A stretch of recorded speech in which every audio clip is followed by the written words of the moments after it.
If you're going to show, now would be a good time. Is Overwatch 2 truly a sequel? It's a question that has lingered around the second iteration of Blizzard's multiplayer shooter ever since its unveiling in 2019, and one that intensified when it was revealed that it will fully replace the existing Overwatch, not exist alongside it. Well, now it's finally in our hands, and I can say that while it's less of a reinvention and more of an evolution of the intense, nuanced, and brilliantly colourful team-based battle that made its predecessor so enjoyable, it still brings enough new things to the table that it feels like its own distinct game and not simply Overwatch 1.5. The bigger question, as Overwatch 2 begins to open up to the public as a free-to-play game, is how many of those new ideas are positive changes. Different is, after all, not synonymous with better, and there are definite improvements here, just not universally so.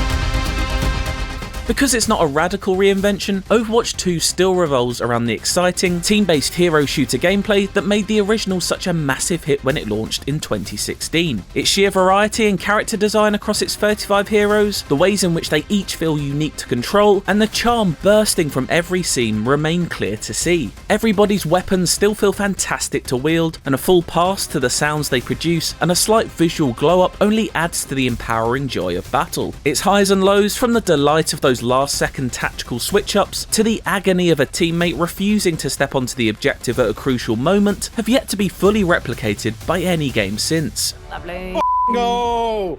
Outside of the fact that Overwatch 2 is a free-to-play game, by far the biggest shake-up that comes with the sequel is the move from its traditional 6v6 matches to a smaller 5v5 format. It's just too few players in the arena, but it represents a huge ideological shift in which tangible repercussions are immediately felt. Aside from the potential horror of discovering you were the 6th best Overwatch player out of your friends and finding yourself the odd person out, it comes with both blessings and curses. It fully drags Overwatch 2 out of the stagnant meta swamp its predecessor found itself in over the past couple of years, but also denies itself some of the luster of its satisfying team play. Team compositions now consist of 2 damage, 2 support, and just 1 tank character. On one hand, this huge shift in team composition is a thrilling breath of fresh air, and critically, something significant to set Overwatch 2 apart from its predecessor. It's a true test of skill that promotes aggressive play and gives one-on-one fights much more significance than before. The reduction in stun abilities that halt you in your tracks or interrupt powers definitely helps the flow of a match, even if it does mean my beloved Cassidy no longer has his trusty flashbang.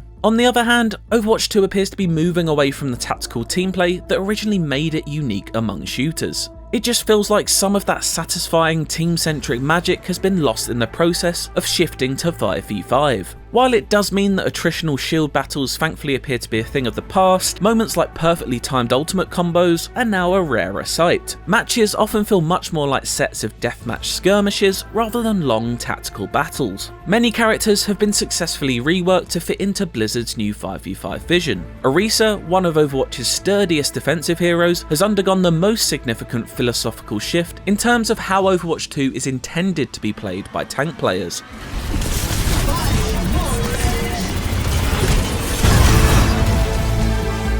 Her radical transformation from a reliable anchor to a mobile damage dealer is evident just by looking at her new skill set, but is felt even more on the battlefield. Nowhere is this change in philosophy more apparent than in the removal of her football net-shaped energy shield. As more and more barrier wielders were added to the original Overwatch over time, frustrations with shield-heavy metas rose. These initial adjustments to Overwatch 2 clearly address this, and thankfully those multi-shield days feel a distant memory due to the significant reduction in barriers being available to deploy. Outside of reworks, there are new heroes joining the party too, 1 from each class in fact, which brings the full roster to an impressive 35 in total. Sojourn, the newest damage character, is armed with a rapid-fire railgun and offers a fresh and viable alternative to Soldier 76. She doesn't reinvent the wheel, but her nimble skid and super jump combo, mixed in with her hard-hitting secondary fire, can be deadly. Kitterko is a ninja healer who shares some of her moveset with the damage-dealing Genji, but in reality, she plays more like Moira or Mercy, dashing in and out of the action to aid teammates and dish the odd headshot out with a kunai. She takes a little time to get used to, but can be very effective in highly skilled hands. My pick of the new additions so far though is Junker Queen. An aggressive tank, her abilities really sing when chained together as you swing her axe, throw a boomerang-like knife into someone, and finish them off with a shotgun blast. All three of these heroes are as well designed as you'd expect of Overwatch 2's pedigree, and are packed full of character, from their distinct looks to vibrant voice work. Beyond the shift to 5v5, a big addition to the sequel is the introduction of a brand new mode, Push. It's essentially a game of tug of war, with a Baymax-like robot pushing a barrier through a map on behalf of whichever team is closest to him. It does a great job of centralising the fight, with both teams focusing on a shared objective, and the more I've played it, the more it's grown on me.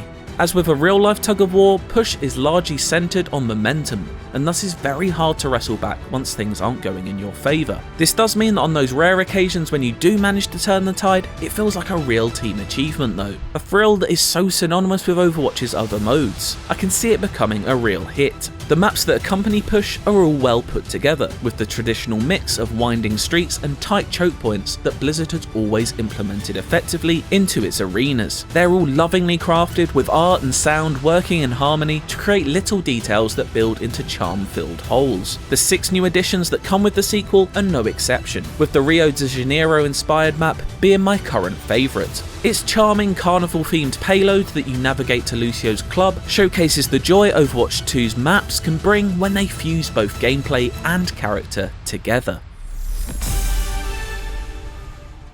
A thing of the past for Overwatch are loot boxes. The long controversial gambling mechanic that has now been replaced by a more modern battle pass system, costing 1,000 Overwatch coins or around $10 to buy. Each 9-week season will bring with it a new series of tiers to make your way through, unlocking a variety of cosmetics from voice lines to sprays as you collect XP. Blizzard has laid out a schedule by which each subsequent season will bring a new map, hero, or sometimes both to Overwatch 2, in a cadence not too dissimilar from when its predecessor initially launched. Having had a sneak peek at what's to come in the next few theme seasons, there are definitely some characters, locations, and even ambitious new modes worth looking forward to. It genuinely feels like an exciting time to be an Overwatch fan again, and for that, I'm more than grateful. I do have some slight worries about upcoming heroes being part of the premium battle pass tier and not instantly available to all though. That model pushes that pay to win door slightly ajar, in the sense that if a new hero is introduced who is particularly powerful or crucial to the evolving meta, then someone can choose to buy their way up the battle pass tiers, something we've seen, inadvertently or not, happen with Activision and the introduction of Call of Duty weapons to Warzone. The fact that each hero won't be available to use in competitive play for the first 3 weeks of existence is a fair navigation of this issue, however. Admittedly, my most anticipated seasonal content is not due until 2023. That's the story-centric PvE modes. The promise of more Overwatch lore is what has had me most excited since the sequel's reveal, and what could truly set it apart from its predecessor. It's a shame that none of this has made it in time for launch, but it's still something I eagerly await nonetheless. So, if the pertinent question to ask about Overwatch 2 is simply if it's a fun game, then the answer right now is yes. It's still a fundamentally great hero shooter, just one that is perhaps not currently operating at the towering heights of its powers. Perhaps that greatness will be recaptured over time, as the community provides feedback through our many victories and defeats to come, and Overwatch 2 fulfills the promise of its newly rebuilt foundations.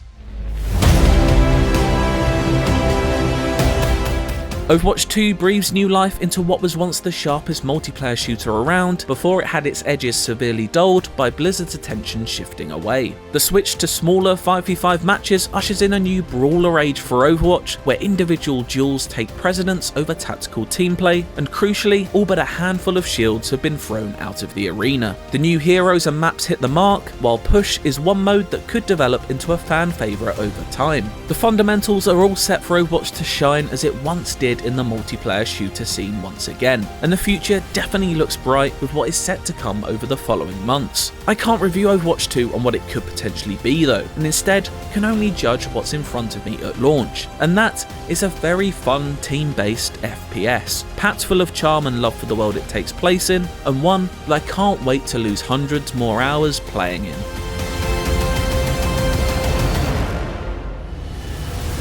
For more on Overwatch 2, check out the 10 major changes for the sequel, and for everything else Overwatch, stick with IGN.